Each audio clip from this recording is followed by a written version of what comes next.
to Tea Time with Jesse. I'm your host, Jesse, and I'm here today with a very good friend of mine, old Beijing buddy, now here in Taipei, where we're filming today's episode, Terrence Hsieh. Hey, man, it's been great to see you. It's good. I mean, so Terry and I hung out a ton back when we were in Beijing, and we were both performers of different types. I was a comedian, you're a musician. Yep. Jazz musician and like a pop star now of some way. You play for big pop stars. Yeah. Produce music. Terry was on a lot of the. What are some of the TV shows you did back in the mainland? Oh man, back in the day it was like 我是歌手. Yeah. It was like I'm a singer. Yeah.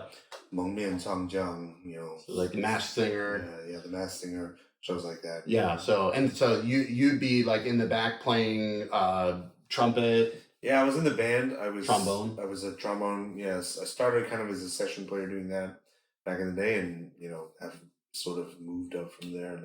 Now I'm a producer. I arrange the music, I produce the music, and I work with artists directly. Nice. That's great. So it's really great to be able to hang out with Terry. He's one of the people that I was most excited to see when I came back to Taiwan, and we're going to be drinking some oolong today. All right. So this is by the time this airs, you can get a smell. This is the roast oolong. By the time this thing airs, we're going to have a Taiwan box on there with more information. But this is a roasted Alishan Oolong, and the oolongs here are really good. Like, this is what I was excited for when I came to Taiwan, was the oolongs. And even there's such a variety between like very lightly oxidized, completely unroasted. It's basically like sweet water, and then like very heavy charcoal, roasted, like very sort of like dense. This is somewhere in the middle. But it's been great to be able to discover the oolongs here. So what do you look for in an oolong? I personally, the first thing is to understand what you're drinking, because if you get an oolong that is like light, you don't want to be like, it tastes kind of like sweet water. Where's the flavor? And similarly, if you're looking for something light and you get the heavy charcoal, handmade, roasted stuff, you're like, this tastes like, it's like a cigar. What's going on? So finding out what you like and where you like on that spectrum is cool. It's almost like within oolong by itself, you have many, many different teas. So, and then personally, what I look for is like, I like for there to be a lot going on, but none of it is like too strong. So it's like, it's sweet, but not too sweet. It's like, you got some deeper flavors and a little astringency, but like not bitter, and so when I find a tea that's really like balanced like that and easy drinking, like that's kind of what I'm looking for. So, and then also, if you can, getting as close to the farmers as possible, just because you get a better deal that way. So whatever you're drinking, if you can cut out as many middlemen as possible, that's the way to do it. So. That goes with life, I think. Yeah, exactly. So life is a process of cutting out middlemen. But here we go. Cheers. Let me take a look at that color. So really clear. That's another thing you want to look for, is good color, but like very clear. A lot of good clarity there. So here we go. Cheers. The Taiwanese actually drink this first steep. Normally I would wash it out with like pu'er or whatever, but they've been saying like, especially with the good quality stuff, you don't need to worry about that. So cheers, man. Yeah. Tea time in Taipei. Ooh, yeah. Pretty good. What do you think? Wow, excellent. It's light, but it's also like, there's a fruitiness to it. Yeah, it's got like fruity, a little body, and it'll open up and get darker, especially as we get going. So, want to talk about music and making stuff, and just kind of like, especially because you're a very interesting. I always like hearing your take on making stuff in China and Asia, because we're very similar in some ways, but also very different. So I think we're similar in the sense that we've all had this market of performing that's been in China, Mandarin language stuff, dealing with the Chinese TV, Chinese media system, now exploring what Taiwan has to offer. But also you're Chinese American, which changes everything about the way that the industry sees you and deals with you. That's true. And so it's like, what kind of made you want to do your music in Asia in the first place? Because you grew up in the States. Yeah.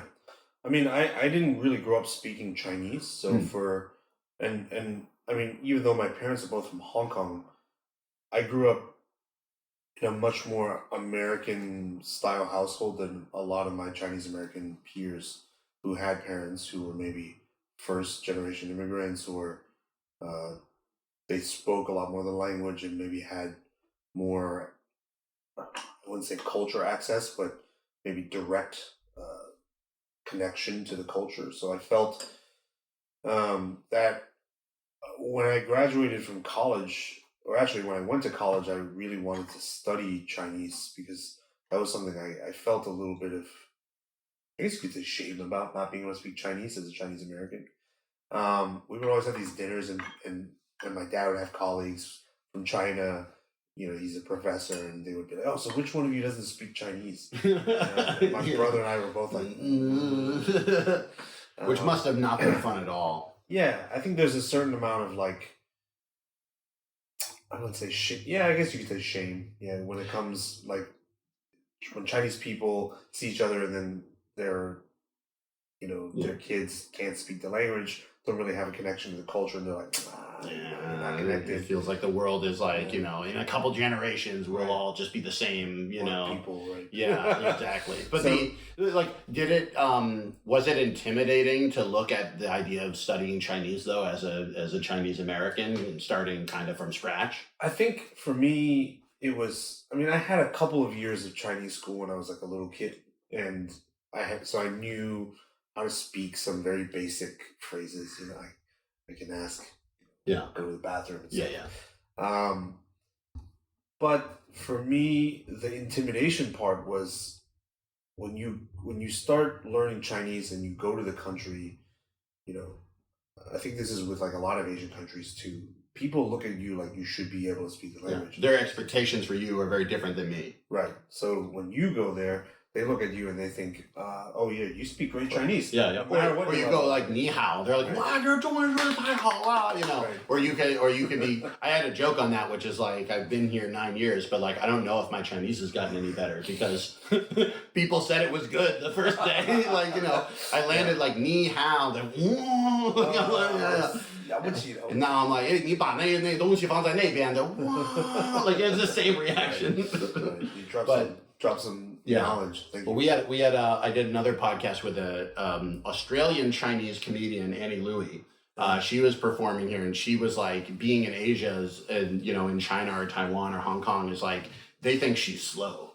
They think like she's speaking and doing her best, but like Right. the accent, something's a little bit off, and they're like, is she all right? Right, right. And it feels crappy, honestly, for me, because it was like having that support was such a big thing to help get me through that intimidation to learn language.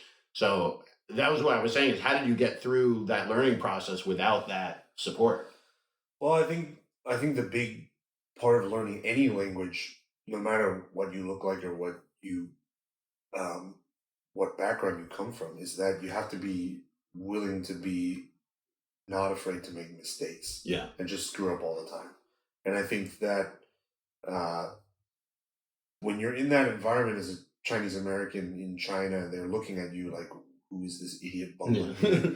That is easy for you to forget that that's a rule that you have to be willing to break. Everybody had to make the mistakes, Yeah. regardless. Exactly. So I think for me, my goal was to, as quickly as possible, to become hypersensitive to the people that I was hanging around, especially the locals, and what their dialects were, what words they were using, what phrases they were using, how they spoke, their mannerisms. Yeah, because your goal for yourself was always to get to a higher place, because you had to, or else you'd always have to deal with the junk.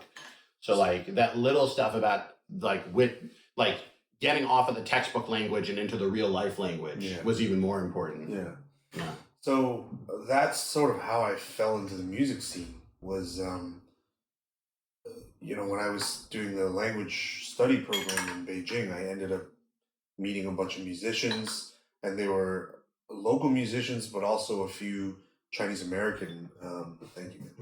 A few Chinese American and American and Italian, and European musicians, foreign musicians, and they were all living together and working together in Beijing. And I thought, not only did I feel like it was a great opportunity to keep playing music, but that I was getting like a local experience, from what people were living, like how they were living, and then also the language side, just being able to pick up on a lot of their Yeah. mannerisms. So for the first couple of years I was in Beijing, or I would say the entire time that I was in Beijing, I really like spoke like a kind of Dongbei. Yeah.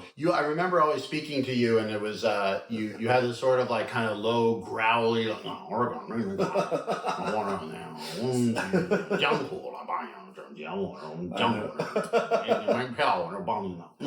was kind of like that. And the thing is, like the code switching thing is like when I go back to China, when I moved to Taiwan, it was immediate how different I sounded from everybody here. Yeah. And that's like there's a little bit of a political thing there too. So I was hyper aware that people were noticing me for my Dongbei accent. Yeah. When I got to But do you feel like that's kind of a graduation from the mainland people seeing you as a Chinese American, and now the Taiwanese people are seeing you as a Dongbeian? Well, yeah. It's funny do you feel like you've moved up or sideways? Or? Yeah, I don't know if it's sideways or something like that. It might be a little bit sideways, and maybe a little up, maybe a little down. I don't know. The thing is, people would always tell me like, they would say like, 我真的听起来你不是一个，你不是台湾人，但不知道你是哪里人，也不是内地人。Yeah. That was my thing. Is people always ask me about my accent. And Americans who don't know enough Chinese to know how my accent sounds. Right. And the way I always describe it is that the Beijingers can tell I'm not from Beijing, but they don't know where I'm from. Yeah. And then the people from outside of Beijing think I'm from Beijing. Right. And so I did a little stand-up set here in Mandarin, and I came on, I was like, 我知道你们看到我脸就听到我的声音，我就告诉你，我不是中国人。I'm just make sure because if they just hear the accent, they're like, that guy sounds like he's from Beijing. Right. And of course, no one's confused in the comedy show. Right. But on the phone, like I did have these times when in China when I would like call like a cab driver or whatever and be like, 我在角落, like, 我在这里, and he's looking around, like looking straight through me, like, where are you? I'm like, 我在这里. He's like, oh, like, oh, that was actually me. Yeah. So the accent is, I think people don't recognize, they just hear Mandarin, and they don't recognize how people really use those accents to figure out where you're from and what you think, right? Based off of that. I mean, here it's Goyu, there's some very strong differences in the language and versus Putonghua, And so there's the whole Taiyu thing too, people. So it's I felt very strong compulsion to change my accent from the Dongbei, and I think part of it was subconscious, but also part of it was like I just also I didn't want to stick out, so I very quickly like switched to this Taiwanese current dialect. Yeah, but then when I go back to China. And they're like, "Oh, are you Taiwanese now?" Like, all my friends from Beijing, they're like, "Wow, man, like this is weird, like, speak like this." And so after about 2 weeks being in China, it starts to like slide back. It goes back to the mainland style, and then and so this is kind of like a weird like code switching thing. Like black people talk a lot about code switching, like using their comfortable dialect with friends versus like with people who they're not familiar with, particularly with like white people. And for me, it's kind of the same thing where depending on where I am, Taiwan or China, it's like my accent kind of shifts. Yeah, it was one of those things, the code switching. It's actually a really interesting comparison to black culture because I remember this last football season, Deion Sanders was the coach of Colorado, and people were talking about his interviews, and one person said it's like he's just replying to the questions, he's just not code switching. Right. He's answering the questions as if you would be talking to other black people. Yeah. And it's weird for somebody to be at a podium and refuse to code switch. Yeah. And even now, like coming back into English, like as an American who lived in China for a long time, I'm wondering, like, do I have to code switch and play into Americans' concept of when I mention I lived in China and I do comedy, their number one thing is, you must immediately be telling me stories about how you were censored. Right. Like they're not there to hear anything else. Right. And I'm like, do I need to play into that? Because I do have stories about problems, but like that's not the whole of the identity. It's like that's not what I would talk about first. Right. Do I refuse to acknowledge that, or do I just like, do I refuse to code switch and to speak in English? But I'm going to talk about what I wanted to talk about. So I'm going to talk about the tea. I'm going to talk about the comedy scene. Well, I mean, I think it's just this myopic view that tends to obstruct people's understanding of the culture, that somehow if there is this way of living that completely goes against everything that this what they consider this Going against the narrative. yeah, then somehow everything that people do must be going against that. I explained it once. It was like, it's like when you do stuff that goes against that cultural narrative, it kind of creates this almost like fight or flight sort of thing in people, where they're like, either I admit to myself there's a really big world out there and I know very little about it, or you must be wrong. Right. And so, Right. and usually, I don't want to say everybody, but usually people tend to be defensive about that. And that's one of the reasons why, if I get like hater comments on the internet about China, I'm like, there's only so much you can do. Like, they're not actually necessarily hating on me. What I've done is kind of like blown up the narrative about the way they look about China's and Chinese culture, and even with tea. Like, we had one guy who was like, he's like, yeah, aged tea, that sounds like a scam. And I'm like, and if you go to China, there are scams with aged tea. Like, there are people who are doing fake aged tea, but Right. the concept of aging tea is like, that's like saying wine is a scam. Yeah. Like, nobody would say wine is a scam because it was aged, or whiskey. Right. But all of a sudden, it just for some reason is so offensive to think of tea being aged that way, because it's like, oh, this whole other world, and I don't get the good tea now because I'm not willing to pay for it. Like cognitive dissonance. Yeah.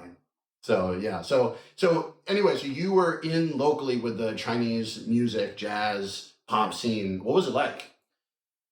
Man, I mean, to be a musician in Beijing, I mean, at the time when I first moved there, to be a jazz musician, I mean, it's pretty much like a life that you would have as a musician anywhere else, which may be surprising to some people, actually. If you go to a place like New York where you're a jazz musician, you're doing a lot of things that are not jazz. Like, you're teaching, you're doing a lot of, trying to take as much corporate gigs as possible, and just so that you don't have to have the pain of like playing music that you don't want to play. Yeah.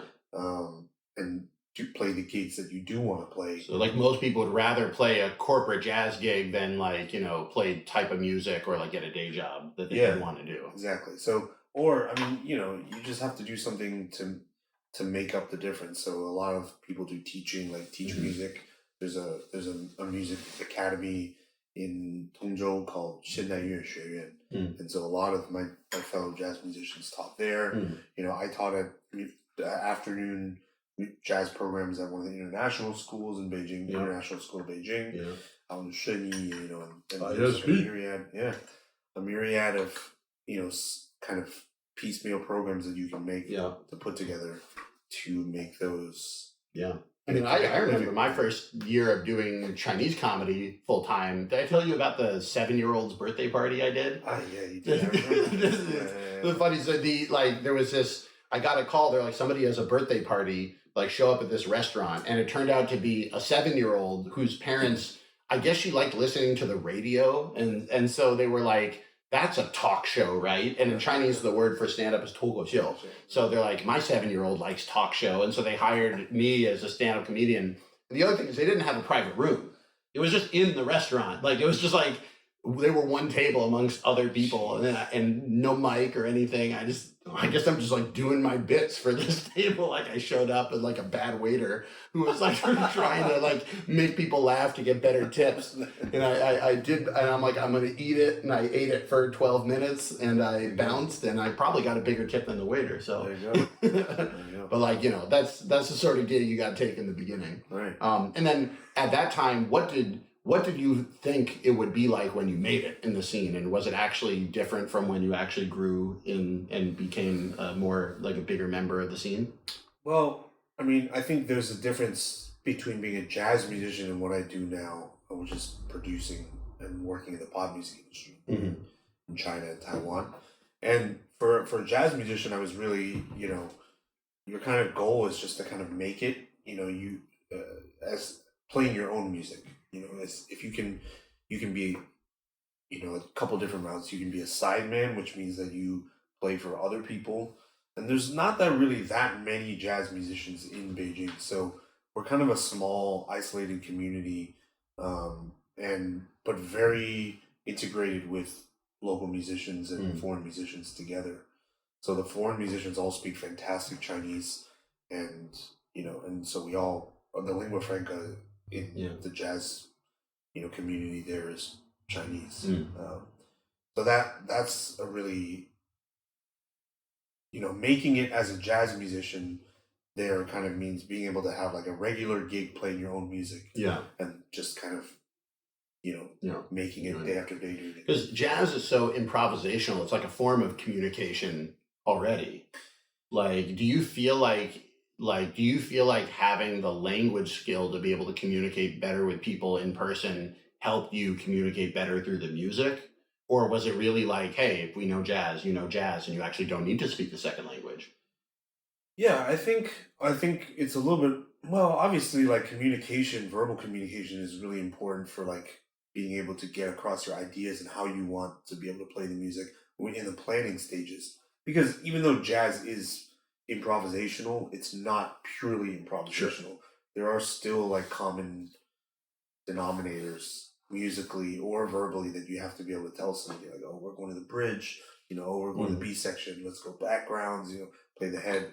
These are kind of basic musical concepts that we want to be able to communicate to other people. And so, yeah, obviously being able to speak Chinese will better be able to help you do that. But on the other hand, what you said is correct, which is that, and one of the beautiful things about playing music is that when two people from different cultures understand the same piece of music, even though they may have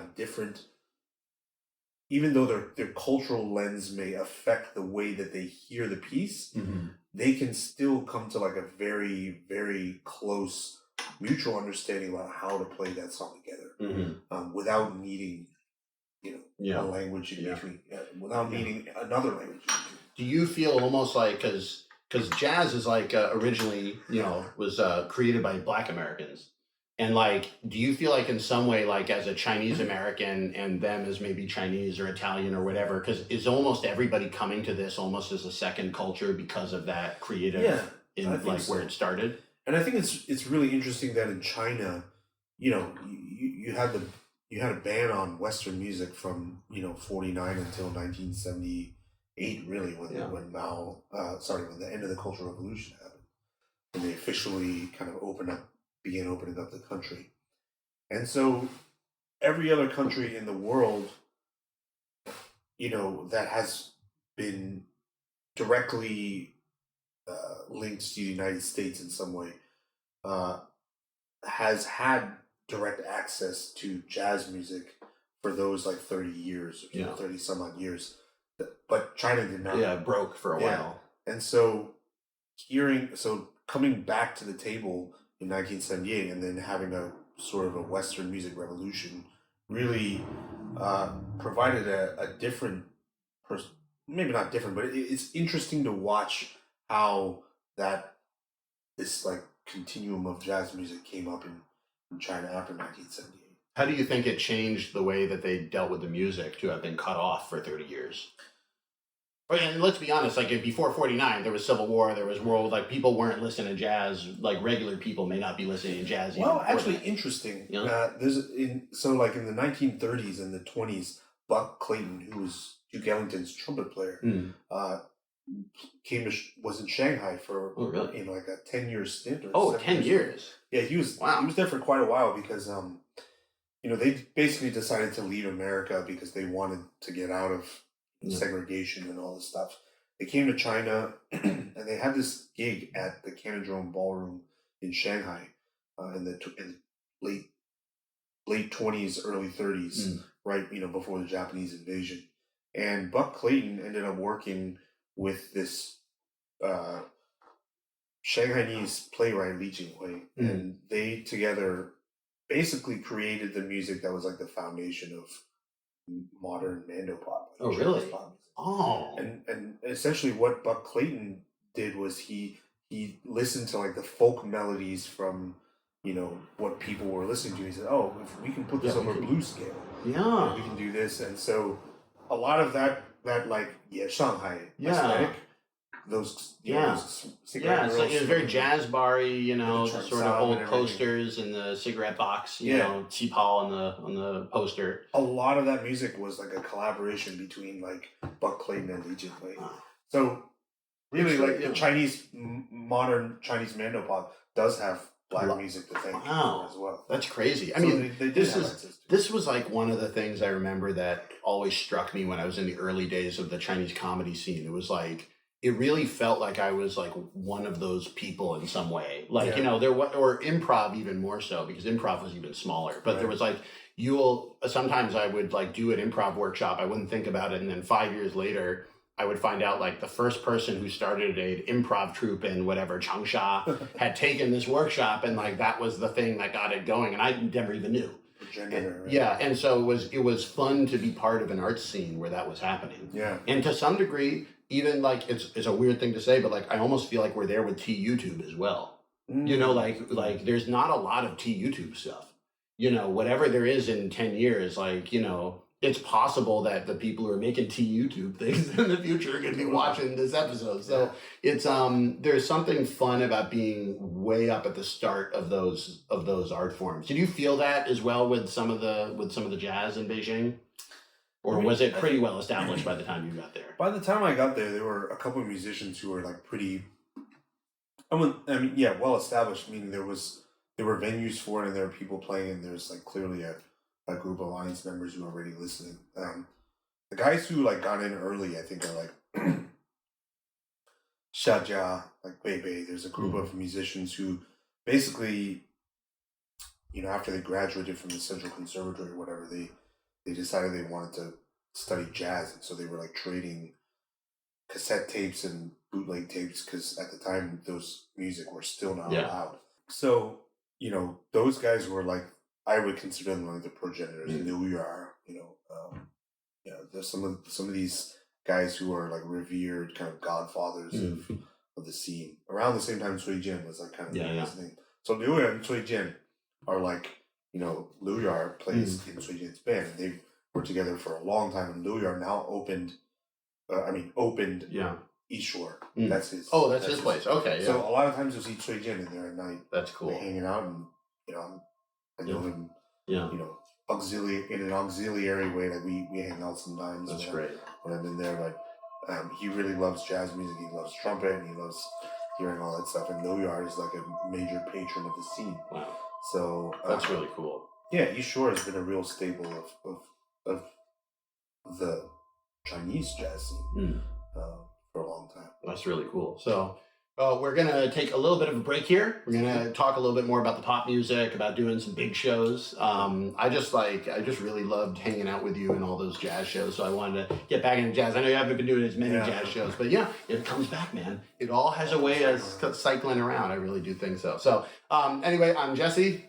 I'm Terry. And we'll be right back in a moment. Hey there, I'm from one of those online mattress companies. Apparently, people who listen to podcasts have an insatiable desire for mattresses, like can't get enough, fairy tale shit or something like that. The problem with most mattresses, though, is they make lousy tea. Just ask this guy who's not a paid shill. Well, I tried drinking my mattress, and it was pretty bad. I mean, first I just put my lips on it and started sucking, but that didn't really work. Then I poured hot water on it, but that just made it wet and hot. Also, my girlfriend was like, "It's 4 a.m., what are you doing?" She's always like that.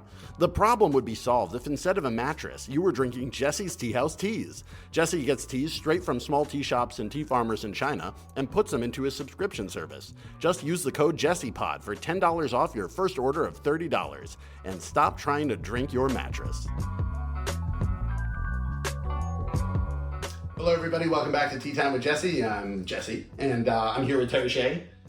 Musician, good friend of mine from the Beijing days, of the Beijing jazz scene, and now in the sort of like greater China pop scene, I guess you would say. So I want to talk a little bit more about pop music. We actually had a friend of mine, John Schmidt. I don't know if you know John Schmidt. He studied at CET with me way back in the day, and he does pop music in Hollywood.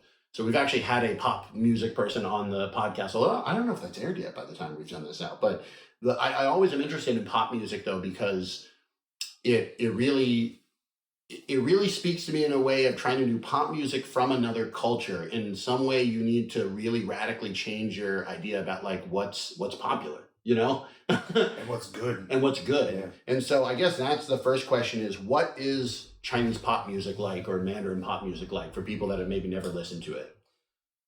Well, man, trying to compare it to American music is like, yeah, it's like apples and oranges. You know, you have like a set of songs. I mean, what is pop music? It's like, on one hand, you can think of it as like a group of songs or melodies with lyrics, and lyrics, you know, that are common to like over an entire culture, meaning that everybody kind of knows. Yeah.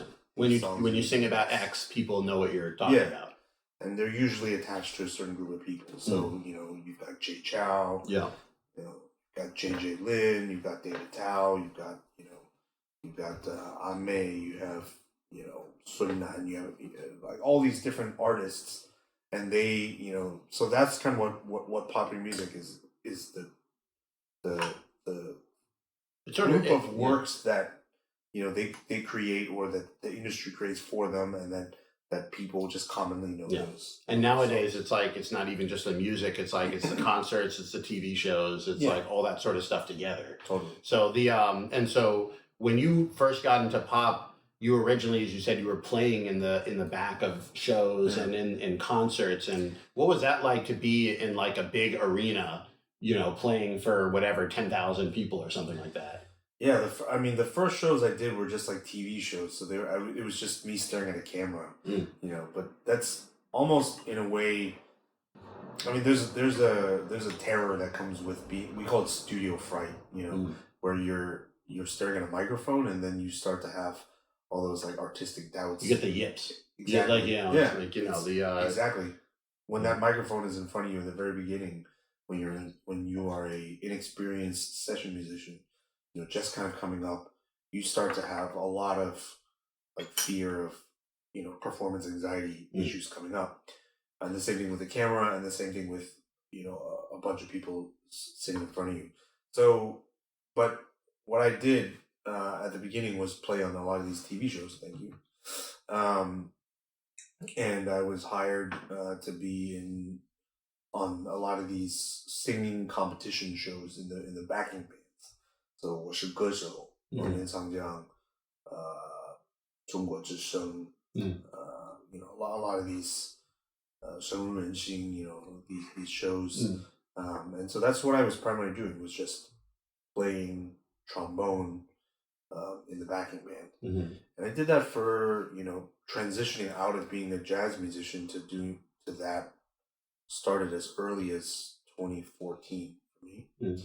And I think there was a point where I kind of decided to be a pop musician with a side jazz career rather than being a jazz musician with a side pop career. And I think that was around 2016 or 2017. And from that, there have been a couple of big career changes that have happened during my time in the industry that have sort of pushed me towards being a producer, you know, an arranger, and we can talk about some of those. Yeah. So this is the thing, and you've done the production and arranging for your own stuff as well as for like shows and stuff like that. We have actually the vinyl that you gave me. 那个老师可以帮我们拿一下那个 vinyl 中文怎么说？黑胶哦，这个好。黑胶唱片，对对对。Very cool. There we go. So this is the Adventures of Pie Boy. Yeah. Very, very cool. So tell us about, how did this happen? So during COVID, this is hilarious. I love the art. Yeah. During COVID, so basically what happened, how I ended up in Taipei was I got stuck here. I was playing a show at Xiaojudan, Taipei Arena, with a Taiwanese singer named Ah Lin, and I had gone home like you for Chinese New Year, and we weren't sure whether the show was going to happen, so I was originally supposed to fly back to Beijing to pick up some more equipment and then come back to Taipei. This was February 2020. February 7th, 8th of 2020. And I decided... It's funny, we still remember the exact dates of these things. I left on the 23rd of January. And 21st of January. Oh, God, it was all. It was all. It's all right. Yeah. And so you were planning on going back, and then obviously it didn't happen. And then, and then after the shows, I ended up changing my ticket to come straight to Taipei from the States. And a couple of other things happened, like, a couple guys were leaving from Hong Kong, and they got on their flight, and as their plane was taking off, like, they shut Hong Kong airport down. So, like, somehow our, like, 18-piece band all ended up in Taipei together. Oh, lucky. But by like the fairest, if they hadn't been on the plane when it happened, Exactly. Wow. So, so I ended up in Taipei, and I couldn't go back to Beijing because as soon as the shows were over, I think around mid-March, it was shut down the border, right? Yeah. And so for the next 3 years, 2.5 years, I was in Taiwan. Mm. I thought about going back to the States, and I thought to myself, like, well, if I go back home, the most I can do is just sit around, just wait for things to come back. I did that.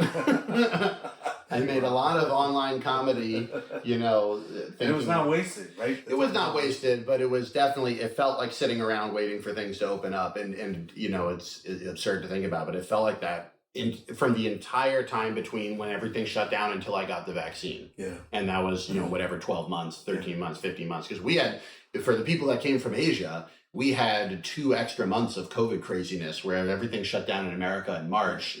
Our lives were already destroyed for 5-6 weeks. Right. So it was crazy. So you found yourself here in Taipei, and you were like, well, I don't know exactly what I'd do if I go back. So I guess you're like, see what you can do here. Yeah. So I just started writing music. Spice Cabinet, the band that did this album, the Spice Cabinet. We had a previous album, and that album was more based on what we normally play at the bar. We had this gig, this monthly residency at Modernista, as you remember. At Modernista, we just play like pop covers. Yeah. And do a lot of like top 40 music and make it kind of bounce. I remember the jazzy version of "Call Me Maybe" was the one that everybody in Beijing knew. Carly Rae Jepsen, but do it like a jazz musician. Yeah. Right? So I started working on a new set of music for this band, but the difference was that the difference being that when you are writing music for a jazz band, a lot of times that you really have to rely on the room, like the people playing the music to be together to make the music happen. Especially if you're doing a record, they have to be in the room together. They have to be playing, you have to have the energy together. Yeah, communicate, have that synergy. And half the band was in China, and then half the band was everywhere else because of COVID. So my thought process was, well, actually, I should back up and say my boss from Karen Mock's band, Arai Soichiro, Huang Jingshi, he approached me and said that earlier in the year, saying that he was trying to, bundle up a bunch of us jazz musicians together to kind of pitch to Universal as a original content crew for them. So he was kind of helping me to line up getting an album supported by Universal Music. I decided to take this opportunity, to this gap in my career to like work on this album and to try and do it, do it justice and do original music. But the problem was that the band was split between different places, right? Yep. And so I really had to like think of a different way. I couldn't just do it purely as a jazz album or like an album that relied on people to like be in the room together to play. And so I started approaching it from a pop music perspective, which is you can plan it all out using technology, computers, synthesizers, a click track. Yeah. And then you can, once you have everything generally planned out, in the pop music world, I can send it to LA and have a guy dub strings, or I can send it to New York and have a guy play saxes or guitar or something like that. So during this time, a lot of musicians were trying to think about how to like make themselves available online for recording. Fortunately, being in the pop industry, I already had myself set up to work on music in this way. So basically it became just a matter of like, what is the craziest thing that I can think of, and try and plan those ideas within the music itself, but not in a way that, not so rigidly that musicians can't also express themselves over it. So there are certain sections in the album where the music is very rigid, like you have to play it this way, you have to exactly cut it off the way that everybody else does. But then there are sections where I send it to Alex, the saxophone, and I say, man, do the weirdest thing you can come up with. That's fine. And that's kind of how it came together. So that's how it came together, and then that kind of leads into one of the big career changes for me, which was in Taiwan. We won the Jinshu Jiao for this album, 3 Jinshu Jiao. Yeah. So what is that for people that don't know? It's sort of like Grammys for Chinese language music. And then that's a big award. So like, how did that change things for you, just like personally in your life? I think it put me on the radar as a somebody with a concept. And so there were artists who kind of realized that the way that I did things, Derek and I really, because Derek is my co-producer, the way that Derek and I did things really was pretty radically different. It was a little bit more Western. It was a little bit more uncut. Like the way our album sounds is more aggressive. There are things that are not, that are deliberately left to kind of like really juicy in the mix, and oversaturated. And we wanted that sound.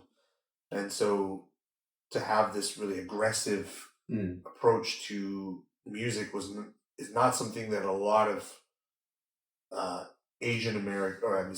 Chinese pop music producers and artists are used to hearing. Do you feel like you have an advantage being a Chinese American doing Mandopop because you have the background in both pop worlds?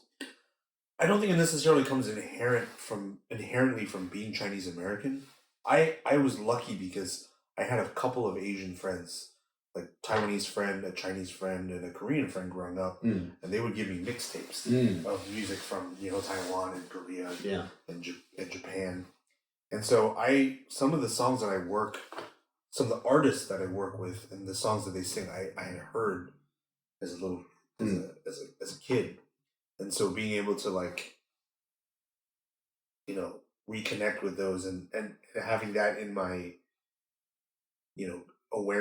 musical awareness, I think was a huge advantage to being in combination with maybe a Western music training or being steeped in a Western music tradition like jazz. Would you recommend this is one of the interesting things, I'm Jewish, but I know nothing about Israeli music. It wasn't a part of growing up, or there wasn't anything like that. Do you feel like if there are Chinese Americans that are in the States now that maybe are just not listening to Mandopop, do you think they should be? Do you think everybody should be listening to Mandopop? Or is it really just if you dig it, dig it. If not, whatever, do your thing. Yeah, I mean, I think if people are interested in connecting with their heritage, a cultural heritage from if you're Chinese American, you want to connect with being Chinese in China. If that's something that interests you, I think it's hugely advantageous to listen to the music and the pop culture, not just the pop music, but the pop culture.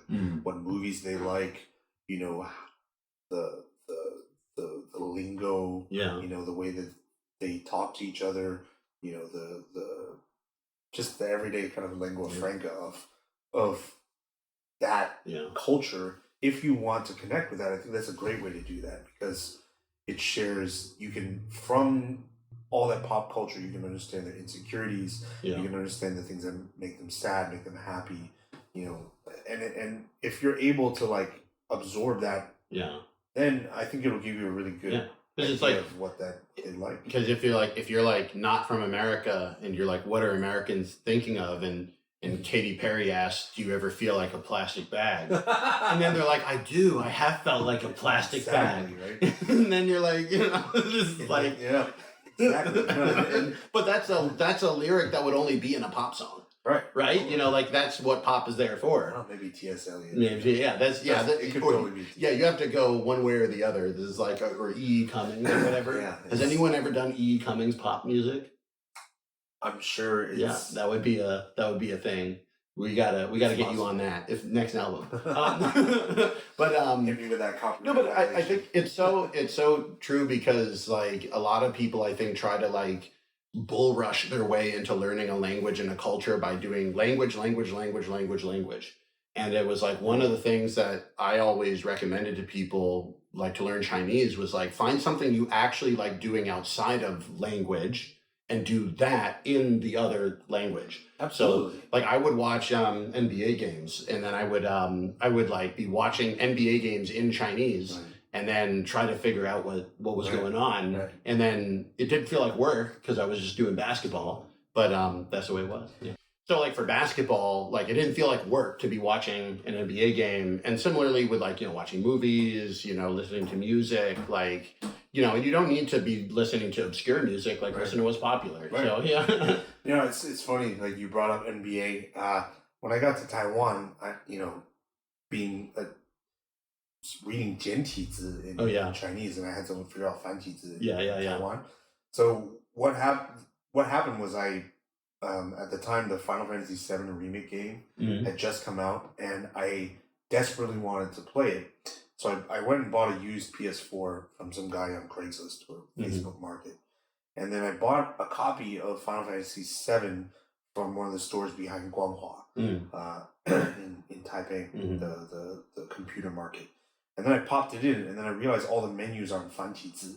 Oh, so now you got to learn. And I was like, you know what? There's no way I'm going to spend $60 to buy another copy of this game in English. No. I'm just going to learn it. It's so funny. It's like a lot of things with language are like that. Like you want to do something that's actually very simple. Like sometimes people are like, I really want to get into tea, but I don't speak Mandarin. I'm like, you should learn. And on one hand, it sounds ridiculous to say you should learn a language just to be able to drink better tea. On the other hand, that's the only way anyone ever learns anything is like, I have something I want to do, and I can't do it unless I learn the thing.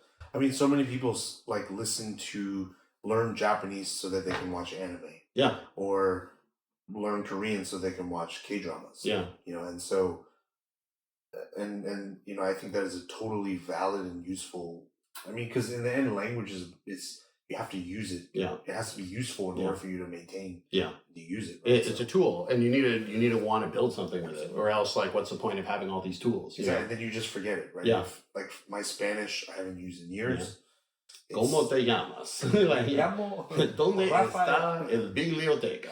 We're gonna get into Spanish. So I keep asking, and no one's been able to tell me what library is. Like everybody's just like, gives me the stink eye and walks away. That being said, I've been doing this in China. So did I ever tell you the story of the time I met a Spanish guy hiking in China? I met a Spanish guy hiking on Umeishan, and I was like, oh, I haven't had a chance to use my Spanish in forever.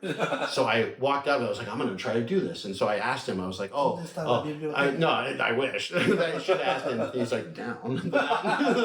But no, I asked him, I was like, has visitado 中国什么地方? And he looked at me like I was nuts, and I was like, I didn't even stutter. I thought that came out clean. Yeah. Like, has visitado 中国什么地方? And he looked at me like I was crazy, and later I was like, oh.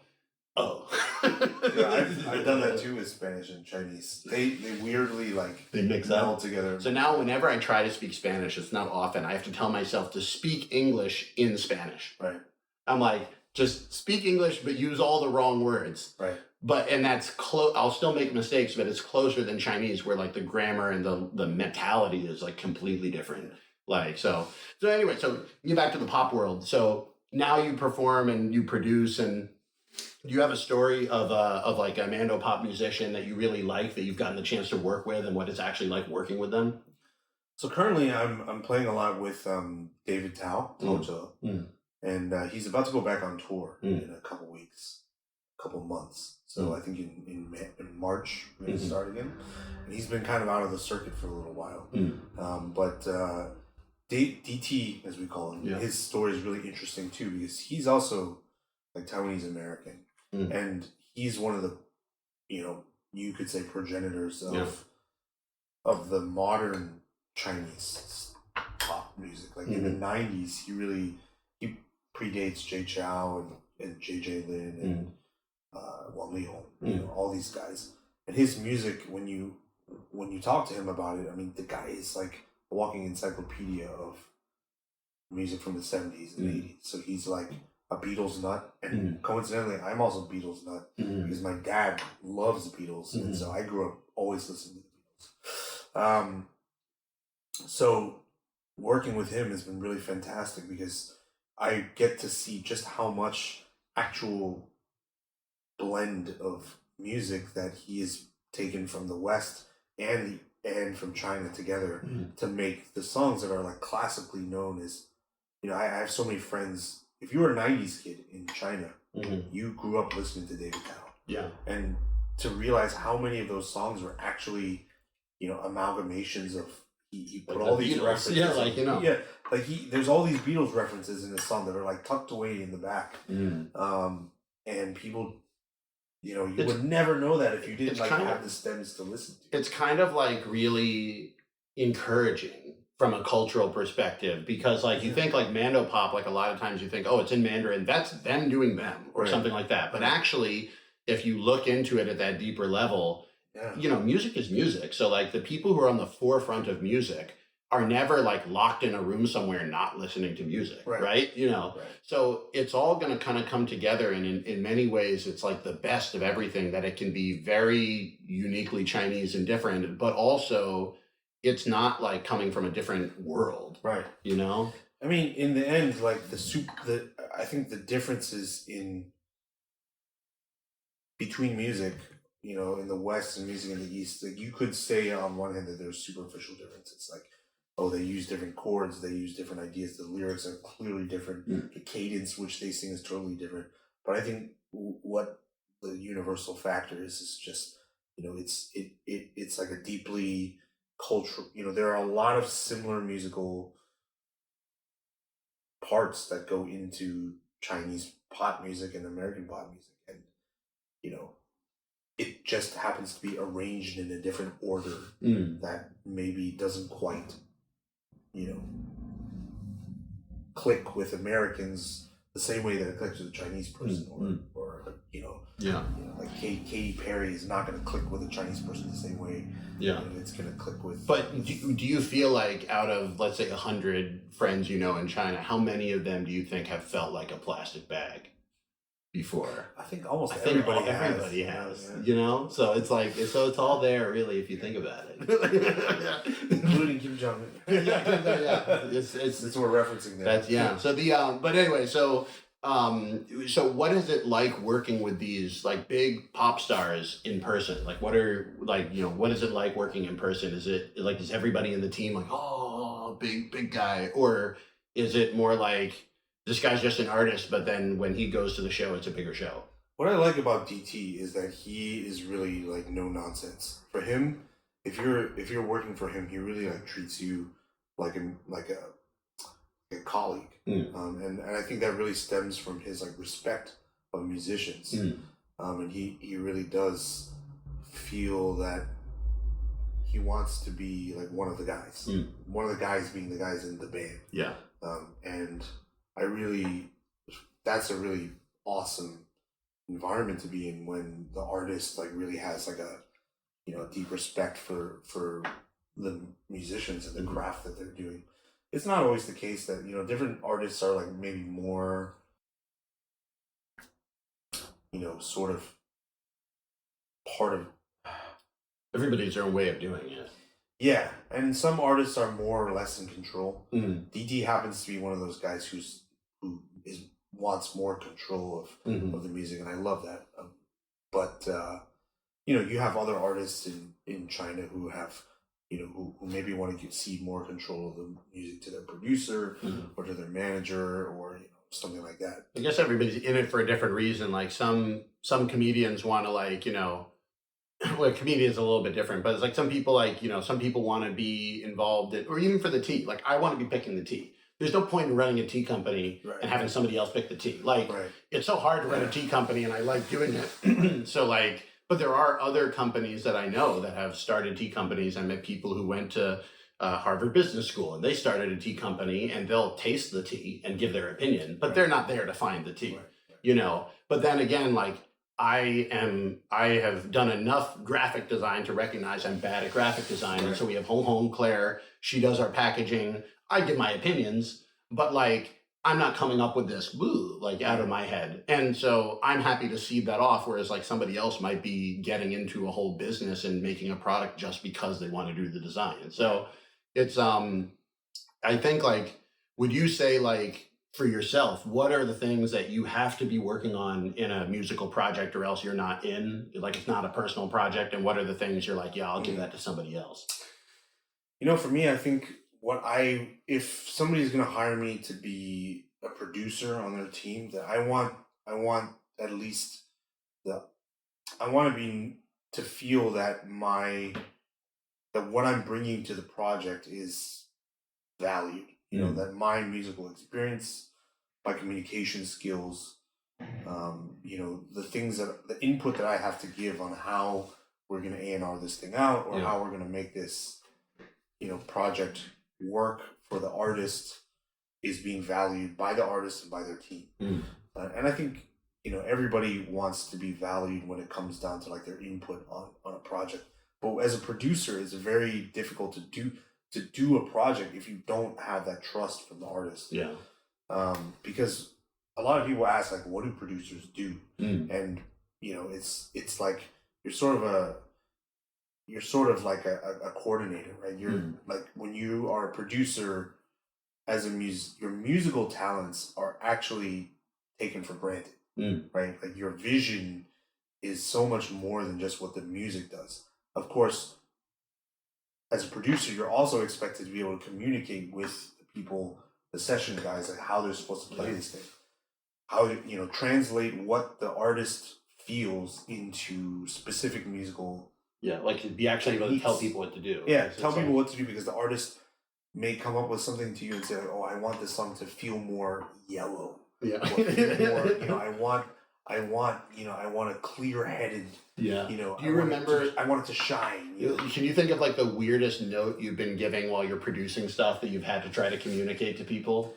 Yeah, I've gotten shiny a lot. You get shiny a lot, and they're like, "I want to go liang," like 亮晶晶, like I want something shiny and more, 单纯 or something like that. Maybe something pure, like that. Simple, pure and simple. And actually, pure and simple is pretty easy to work with. But like if they give something really abstract, like 我需要那个 what did they say to me once? Something like one artist told me, 老师，你知道那个刚刚喝完酒，就是你在跟朋友在外面喝酒，喝到早上3点，然后你在外面在便利店外面在喝水，我需要那个感觉。Oh, that's a good feeling. That's like, it's definitely like that. It's like, and then so how would you musically give that note to people? Like, what do you do with that? So for me, I interpreted that to be like, I want something nostalgic. I want it to make me feel like I have, like, almost bringing back to the time in your life where you actually did that. Because now you're probably not out every day drinking until 3, but you remember what it was like when you did that. And like this evergreen, that's really what I feel like, evergreen. So, for me, there were some specific elements that I decided I was going to put. Like musically, what were the elements you put in? There was a chorus guitar, like an arpeggiated chorus guitar, like like that you have underneath. I don't have my laptop because I can't show you exactly, but there was like a kind of like a really ringing 80s kind of chorus guitar that I put under, beneath, and another layer of guitar with distortion, and then I put there's a synth we call the Juno. There's a pad that's like a very reminiscent of maybe like the Stranger Things kind of sound. And so I had something going under there. And yeah, I think, it's always like a gradient in terms of whether how much it worked or how much it didn't work. And you will always be tweaking things a little bit more. But, that's cool. Generally speaking, I think that sort of fell in the direction that they were like looking for. I love it. That's great, man. Well, we're almost out of time, unfortunately, but before we go, I want to do a lightning round, just some quick discussions, and then also, what did you think about the tea? It's great. Was it good? It really got deeper as you continued to steep it. The first pour was like this really like fruity wash, and now we're kind of in this like heavier, but more like back of the mouth kind of. It's good. The good teas, that's part of the thing. It's like every tea is kind of like it does a progression. This is like, you can just throw it in a mug and it'll be good. Right. But if you have the time to sit down and really take your time through it and be able to taste all that. Yeah. And, it's perfect why I invite people over to talk. Because you can do it by yourself, but if you have somebody over to talk, you're kind of going through this together without even thinking about it. So that's great to hear. So lightning round, the way this works is I'm going to ask you some questions. One sentence maximum, we'll say, or something like that, quick. Okay. So, what was your favorite show you've ever done? There's a show called 时光约会, which was run by my boss, Terrence Hsieh, and the arrangements were so much fun to arrange on this. That's cool. What's your favorite instrument to play? I enjoy playing trumpet a lot, flugelhorn, but Flugelhorn, nice. What is your piece of advice for young people that want to get into music? This is funny. I think that there are a lot of people out there peddling good advice, and I think in the end, don't listen to any of them. Whoa. The main thing is like if you need to have if you want to be a musician, and this includes what I'm saying, that if you want to be a successful musician, whatever that means to you, you need to have a clear enough vision about what it is that you want to be and what you want to do. That needs to be so clear that like nobody can stop you. Nice. Awesome. Well, that was a great time being able to have tea with you and catch up with you here in Taipei, and it's been super fun. Where can people find you? I'm on Instagram. I'll share my Instagram. Yeah. You like don't even remember it. Whatever. Yeah. I have a couple different Instagram pages, and I'm on TikTok and Douyin as well. Nice. Awesome. Very cool, man. So it's been great, and I'll be seeing you. Hopefully, we're maybe going to do like a little whiskey tour around here in Taiwan before I head out. That would be a lot of fun. So get some food too. Yeah, awesome. All right, have a good one, guys. See you around. I've been Jesse, and by the way, if you're new to the show and you don't know, all the tea that we're drinking, the Taiwan box, that's going to be up for order by the time that this comes out. Go and check out the Taiwan Oolong box. I've found a lot of really great teas here. And also, all of the tea equipment that you see here is on the website. All of our stuff is in New Jersey, so if you buy it, it's being shipped from there. If you're in the US or anywhere near there, it's going to be coming pretty fast. So you're not going to have to wait 6 weeks for stuff to come from China. And it's all good. It's all good. So people are like, which tea is good? They're all good. By the time it gets through the whole system, there's no junkers on there. So very, very good. I'll see you guys around. I've been Jesse. I'm Terry. Thanks for watching Tea Time with Jesse. Thank you. Bye-bye. Bye.